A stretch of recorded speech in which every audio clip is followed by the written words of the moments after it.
This is my Q&A for Friday, August 7th, 2009. Now, I know I haven't done a Q&A in a little while, so for anyone that's, first viewing this, if you want me to answer any questions, like always, just send them through my inbox, or either, through a comment on my page, or even a comment on this video, just this video only for this Q&A. And I'll probably do another Q&A next week, probably about this time next week, next Friday, or even maybe Wednesday, since I haven't done Q&A a little while, and I have got, some people saying, when are you ever going to do a Q&A again? So as you're seeing this video, obviously I'm doing a Q&A today. And there's some questions I still had in my inbox that were still relevant, so I obviously wanted to answer them first before I, tell all you to send any questions in for a, Q&A that I'll do next week. So let me just get through the questions. The first one is from Casey Legendary. Out of these four rappers, who do you think is the most overrated of all time? Biggie Smalls, Tupac, Jay-Z, or Nas. Now, I'm a fan of all four of them, but out of those four, I would say the most overrated one is Biggie Smalls, Notorious B.I.G. I think he's a great artist. He did a lot for the hip-hop industry in the 90s, but I think he's very, very overrated. Not saying he's bad, because pretty much when someone says they're overrated, or within music, for the most part, when someone's classified as overrated, it's really not saying anything bad about them. It's just, I think out of those four, he is the most overrated out of them, even though I know some people probably would say Jay-Z, Nas maybe, and Tupac, I would say, he's probably one of the most lyrically gifted hip-hop artists of all time. But, all those four people are obviously going to have different point of views, but in my opinion, out of them four, I would say Biggie Smalls is the most overrated. And like I said, not saying I don't like him, I just said, he's the most overrated out of those four. Next question is from the Dark Devil Messiah. Do you think that MVP will become WWE or World Heavyweight Champion anytime soon? I think there's a chance that he could possibly become WWE Champion within a year, year and a half. Right now, I think it might be way too soon to, have him go for the WWE Championship. He maybe could contend for it right now, because he did have a very good showing a little while ago against Randy Orton on Monday Night Raw, and I think the fans, received that match very good, and I think that could definitely show that, put him in the situation of contending for the World Heavyweight Championship. He definitely is over with the crowd. And the one thing is, like right now, Jack Swagger and MVP, they're kind of in this feud right now where they're probably, neither one of them are really going anywhere with this whole feud. They're pretty much stuck in the mid-card, so I would like to see, either one of them elevate to the heavyweight picture, just to see someone else in the main event. Because it will never hurt to, see someone new in the heavyweight picture that we haven't seen, other than, the top stars like Batista, John Cena, and Triple H and Orton, even though all of them for, draw, and it makes sense putting them in the main event. But it'd be good to, have something different one month or another. And the next question is from McFlybender89.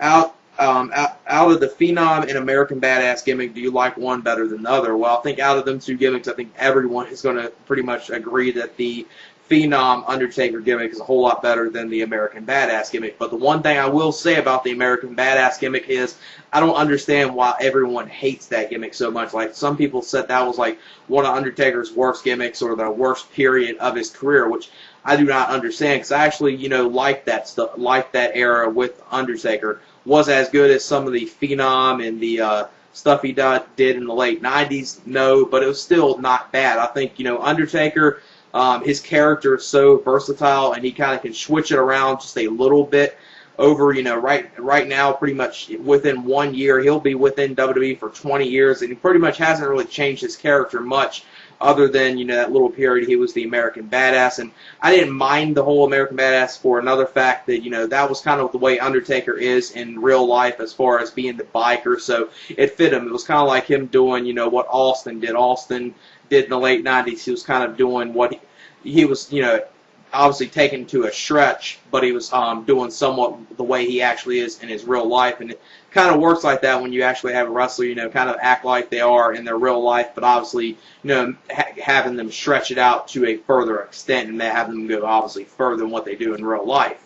Then the next question is from Mr. Ricker89. What are your thoughts on Terrell Owens going to the Buffalo Bills? Do you think his on-field attitude with his new team will change, or will he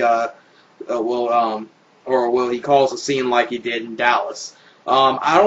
I'm like one of those people that obviously I'm not going to lie and say Terrell Owens doesn't have an attitude, but I think the media and I think a lot of people within the sports industry, I think they overreact the way T.O.'s attitude is. I view T.O.'s attitude as, some other people will say this as well, and I'm pretty sure you've heard this before, is Terrell Owens, he does have somewhat of an attitude, but his attitude is where he pretty much just wants to win all the time. He's one of those guys that doesn't take losing in a good way, which is kind of a bad thing, but it's kind of a good thing as well, because obviously he's very motivated to win, but it hurts in the other side when he loses. So he does need to have a little better attitude with losing, but it doesn't hurt, having a athlete that's wants to go out there and win no matter what all the time. And as far as the Buffalo Bills, I think it won't hurt the team. The Buffalo Bills are kind of not going to get any worse, so this is not going to hurt the team overall.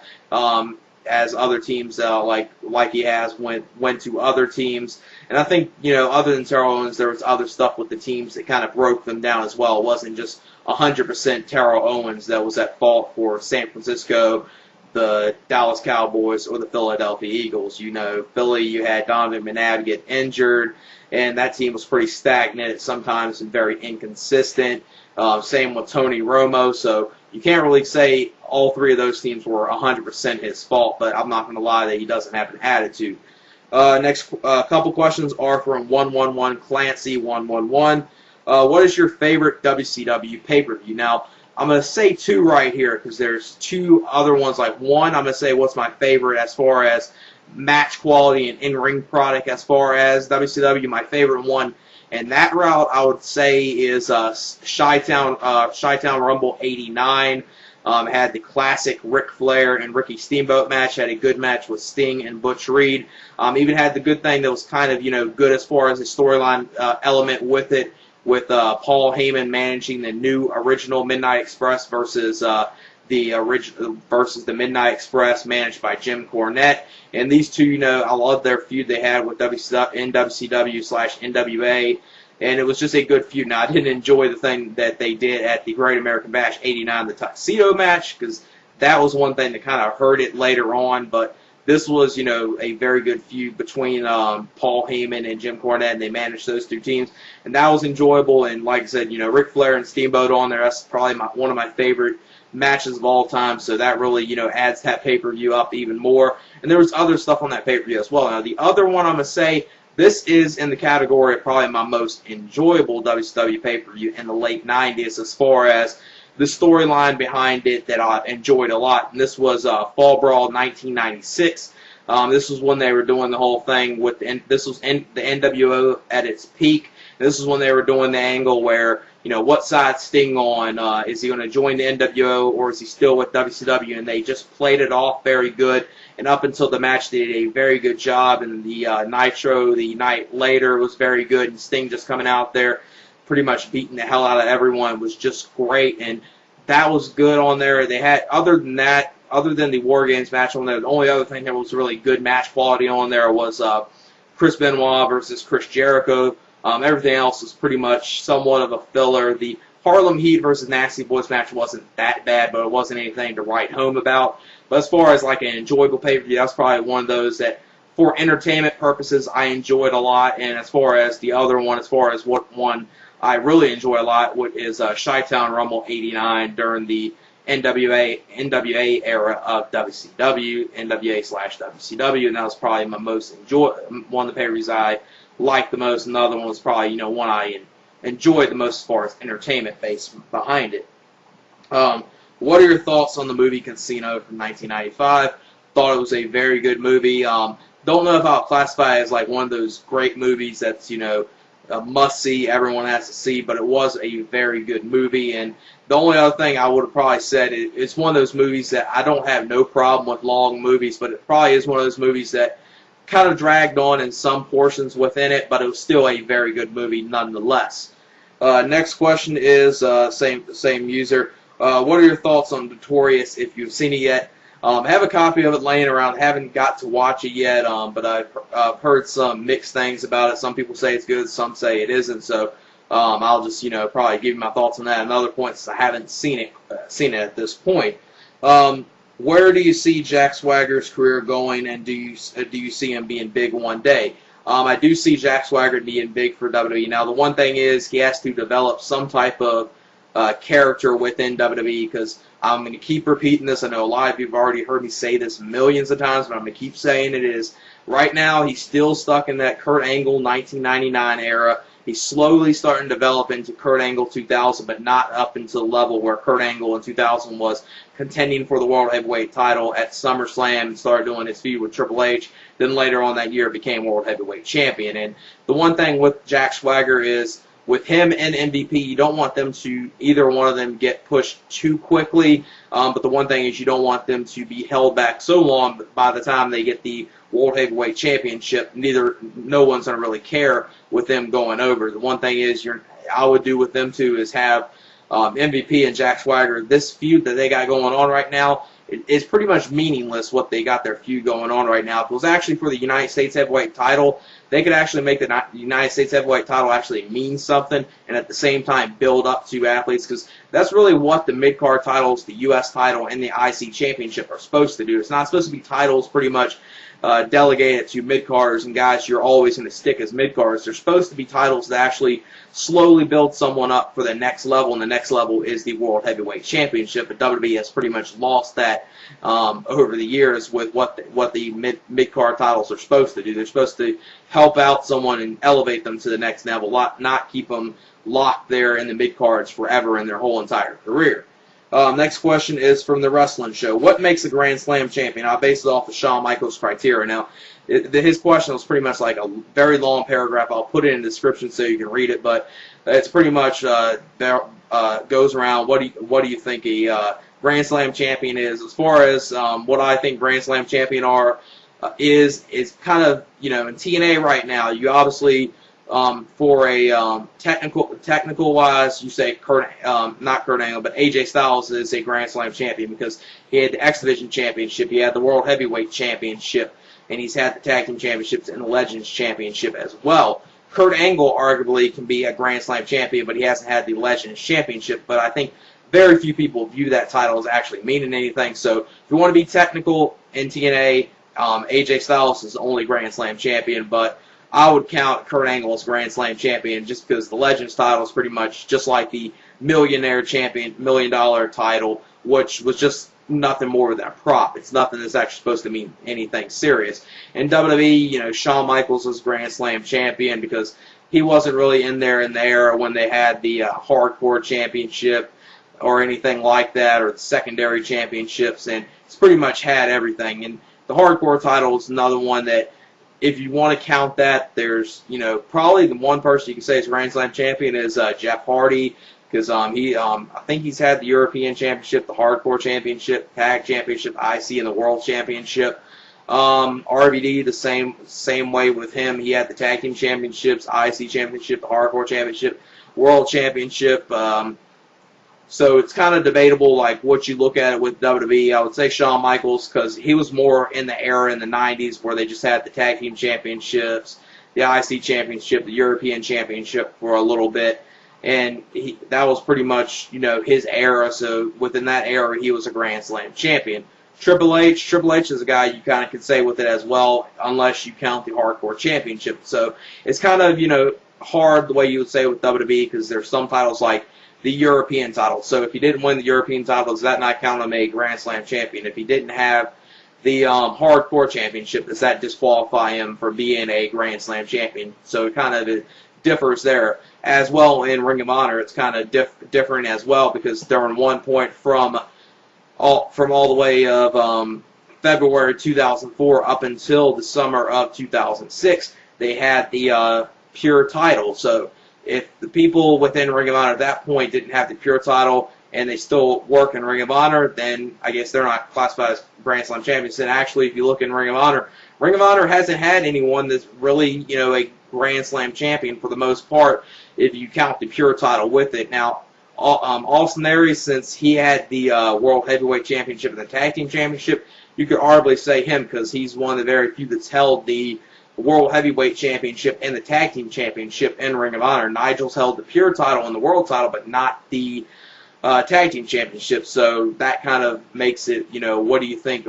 If you want to look at it that way, Ring of Honor hasn't had one person in their company that is a Grand Slam champion. AJ Styles, he had the Pure Championship and the Tag Team Championship, never held the World Heavyweight Championship in Ring of Honor. So, in Ring of Honor, if you want to be technical, no one's been a Grand Slam champion, but there have been. Austin Aries, he's held the Tag Team Championships and the World Heavyweight Championship. Next question is from the Phenom 8809. Who do you think will be a bigger star in the future, MVP or Mr. Kennedy? Now, since Kennedy is no longer with WWE, and most likely after his 90-day non-compete clause ends and is going to TNA, I would say Kennedy probably is going to be the bigger star, since obviously TNA is probably going to get the full potential out of him unless he gets injured yet again. He'll probably be like Christian in TNA. He'll get a major push, and then I wouldn't be shocked, 3-4 years down the line, him going back to WWE. Now, I know he's going to say at this point he would never go back to WWE, but you never know what's going to happen in the future. Christian has stayed at that before, and look where he's at right now. So I see MVP being a big star, but I see Kennedy, since he'll be in TNA, I think TNA would really push him to the moon, and I think he could be a big star within TNA. Just hopefully they don't push him too quick, and they don't pretty much derail a homegrown talent becoming World Heavyweight Champion because you're bringing in Kennedy. That's the one thing I'm hoping they don't do with Kennedy, but I think he has the potential to be a big star for TNA. He had the potential to be a big star for WWE, but injuries and a few other things held him back from having the full potential that he could have possibly received in WWE. Next question, same person. Do you think T.O.'s recent signing with the Buffalo Bills will make them a playoff team? I don't think they're going to be a playoff team. I think they're probably going to be 7-9. They might be lucky. They might go 8-8, but I don't think they're going to be a playoff team. I think maybe not this season, but next season, if T.O. helps them out, they possibly could be a playoff team next year, but not this upcoming season. Next question is from McFlyBender89. Do you think Legacy should break up and just have DiBiase and Rhodes be singles competitors? This is one thing that desperately needs to happen. They're dragging this whole thing out with Legacy. I think, the thing you could do is have them break up, give DiBiase, have him have a face turn, which it looked like they were going to go with, but now pretty much DiBiase is still with Randy Orton, and they pretty much looked away from the little problems that DiBiase had with Orton, and they really aren't doing anything else unless they're going to do something where DiBiase, goes against them, or Randy Orton does something where there's a tag match that they're in, and Cody Rhodes walks out, joins with Orton, and just has DiBiase take a beating, and that's the end of him, and that turns him into a face. Cody Rhodes, at best, I see him being pretty much a jobber, maybe a mid-carder. DiBiase, he has a bright future within WWE. And just needs to get him out of this whole thing with Legacy. And since he does have the DVD coming out, the Maaaring 2, they're obviously going to turn him face at some point down the line. And they've kind of already teased it, so they're obviously going to break up at some point, and it definitely needs to happen. Next question, same person. Who on the current TNA roster would be good in WWE? I think there's a few people within TNA that could work out good in WWE. Now, I would say Christopher Daniels. Christopher Daniels is probably a little too old to join WWE at this point. AJ Styles, I think AJ Styles, he's kind of like the Evan Bourne. I think he could get over with the fans just based on his in-ring ability. He's not that good on the mic, but he has improved. He's a whole lot better than what he was back in 2002. Go back and watch something of him doing a promo in 2002 if you don't agree with me right there, because he's improved, but he's still not that good on the mic, and I think he could get over with his wrestling ability within WWE, and he would have to be up against a very strong heel like a Chris Jericho against AJ Styles. Not only would that be something cool to see them two take on each other, Chris Jericho could help out, building the matchup since he's such a great heel. So he would need a little help, maybe need a manager, but I think he could work out in WWE. Samoa Joe, now I know some people are going to say, Umaga didn't work out in WWE, so why do I think Samoa Joe is going to work out in WWE? I think Samoa Joe would work out in WWE because, he's something original. You could have him, don't have him stuck in the role of a typical Samoan. That's the one thing that if you book Samoa Joe as a typical Samoan, that will pretty much make him meaningless for the company, and the fans won't buy him as anything. But if you have him kind of be the character he was within the X Division in 2005 and 2006, where he pretty much wanted to go out there and be an unstoppable force and just beat the living hell out of everyone, and have him work like that and cut his promos, Samoa Joe is pro wrestling, those type promos he could get over in WWE. Next question is from Coffee Ninja B8. Now this is kind of looks like a 4 to 5 part question, but it's a very good question. So I'm going to answer in the parts that it's in. If WWE had died in the mid-1990s and the financial tough times between the NWO, Angle helping WCW surpass them, and Austin versus McMahon bringing the WWF back to the top in 1997 basically, what would have happened to professional wrestling in North America? Well, if WWE died in 1990, I think if WWF died in 1990, we would probably even be in a worse shape than what we are right now with the professional wrestling industry, because no matter the way WCW was going, I'm thinking if you're saying WWE wouldn't have been able to surpass WCW, like you said, that I think, you would have had WCW go out of business as well, because they were having, they were probably going to still go the route they did in 99, 2000, even though they were going hot in 97. I think if both of those companies, if WWE went out of business, the wrestling business would even be worse than what it is now. Would the influx of ex-WWF talent to WCW do more to help them or hurt them, knowing what WCW is capable of doing, both positively and negatively? Would they die even stronger from spending so much money on what would be a massive roster, or were they destined to die when they did, or would they survive somehow as they may have gained viewers with less competition? Well, I think the one thing is that what really hurt, WWE, as far as, right now they're only, in the middle threes, sometimes they get a 4.0. The reason why those ratings are like that is because you don't got any competition. TNA, you got, getting a 1.1. They're not really competition. WWE doesn't view them as competition. Ring of Honor's, even though they got a deal with HDNet and they did have the pay-per-view deal, and they're most likely to get another pay-per-view deal sometime in December, since that's when their non-compete clause from G-Funk Sports Entertainment ends. But still, Ring of Honor is just going to be kind of like ECW. They're going to be kind of like the wrestling alternative. So if you see that, I don't think the influx of talent would hurt WCW. I think WCW was destined to go out of business. And WCW, I think they would even went out of business even faster. You would have less you wouldn't have any competition. They would have brought in these influx of talents, and knowing WCW, they would have even done, worse, bringing the influx of talents than what WWE did with the invasion angle, even though WWE couldn't, fully utilize the invasion angle, since a lot of the talent was stuck under the AOL Time Warner contracts. And I don't think the invasion angle was one of the worst things, but it definitely didn't live up to the potential that it could have. Next part is ECW would still be left standing, but without Vince's secret supporting. Would they have died sooner, or would WCW botch things up enough that they would have been the cool alternative that gained tons of new casual fans instead of Attitude Era fans? Well, the thing you got to think of, ECW back then is kind of what Ring of Honor is now. They're both viewed as alternatives, and I don't even think with WCW messing up, I don't think ECW would have gained anything. I think ECW, they might have gained a little casual fans, but probably not that much, because ECW was pretty much, a niche product.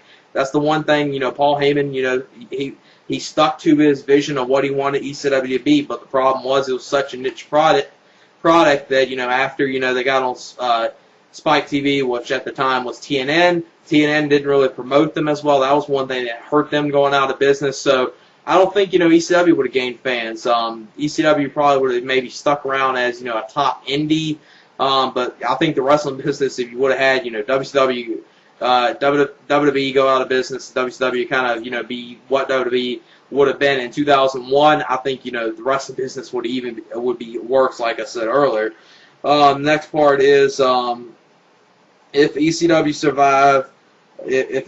survived and doesn't sell out completely, would Ring of Honor ever form? Is there enough room for two companies without mass appeal? Well, there's not, as far as there's definitely room for alternative products without mass appeal. That's, evidence with the independent scene right now. You got Ring of Honor. I would say Ring of Honor you classify as a big three because I think that you kind of still, there's a way you classify them as a big three, but yet they're still an independent. You got PWG, you got Shimmer, which is an all-women's wrestling company that's very good. You got still fans of Combat Zone, which really boggles my mind how they're even in business. You got IWA. You got several other independent promotions. So there's definitely room for more than, one independent promotion or one type of ECW type promotion, Ring of Honor promotion, without mass appeal. But the thing is, if ECW wouldn't have went out of business, you probably wouldn't have Ring of Honor reform. You probably would pretty much, what you see in Ring of Honor now and what you saw under the Gabe Sapolsky era of Ring of Honor was probably the way ECW is going to go in. You're probably going to see ECW try to, go more into a, pro wrestling type element because there's not you can't really have the hardcore element go as far as you can. Even Paul Heyman said they probably would have, had to change stuff around, and they probably would have changed the product as ECW and probably would have, kind of transitioned to be kind of what Ring of Honor was, a more wrestling-based product, but it's still time having some hardcore elements. They probably would have mixed in, ECW stuff and Ring of Honor stuff, which Ring of Honor has done it several times in 2006 with the whole Combat Zone feud with Ring of Honor, and a couple other times they take it to the hardcore route, but not, so hardcore route. That's all they do, like Combat Zone does. The next part is, speaking of not having mass appeal, TNA would obviously still have come to exist at some point unless WCW both survived and kept Jarrett employed. But in a world where it's just them and maybe ECW and Ring of Honor is anyone a winner.